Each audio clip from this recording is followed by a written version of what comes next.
सुनाई पाठ 8 पारिस्थितिक प्रणाली। सजीव र निर्जीव दुई आधारभूत तत्त्व मिली वातावरण बनेको हुन्छ। सजीव तत्त्व भन्नाले सूक्ष्म जीवाणुदेखि ठूला ठूला जनावरका साथै बोट बिरुवा जस्ता पृथ्वीका सम्पूर्ण प्राणी तथा वनस्पतिलाई बुझिन्छ। निर्जीव तत्त्व भन्नाले घाम वा ऊर्जा, हावा, पानी, माटो जस्ता जीवनलाई आवश्यक पर्ने तत्त्व बुझिन्छ। सजीव र उसको वरपरको वातावरण वा निर्जीव तत्त्वबीच अदृश्य वा अप्रत्यक्ष किसिमको घनिष्ठ अन्तर्सम्बन्ध भइरहन्छ। यही अन्तर्सम्बन्धलाई पारिस्थितिक प्रणाली भनिन्छ। वातावरणीय तत्त्वको समानुपातिक संरचनाका आधारमा पृथ्वीको वातावरणलाई जल, स्थल र वायु गरी प्रमुख 3 भागमा वर्गीकरण गरिएको छ।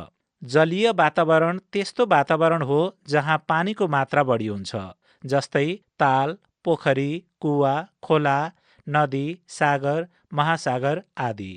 यस वातावरणबाट जलीय पारिस्थितिक प्रणाली पनि तयार हुन्छ। वायु वातावरण त्यस्तो वातावरण हो जसमा हावाको मात्रा बढी हुन्छ, जस्तै वायुमण्डल। वायु वातावरणमा चराचुरुङ्गी तथा कीट पतङ्गको वातावरण पनि पर्छ।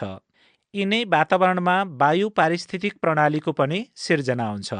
त्यस्तै स्थल वातावरण हामी बसेकै ठाउँको वातावरण हो। घर, गोठ, माटो, ढुङ्गा, वन, खेतबारी, घाँसे मैदान, चौर, मरुभूमि र ठूला ठूला बस्ती नै स्थल वातावरणसँग सम्बन्धित छन्।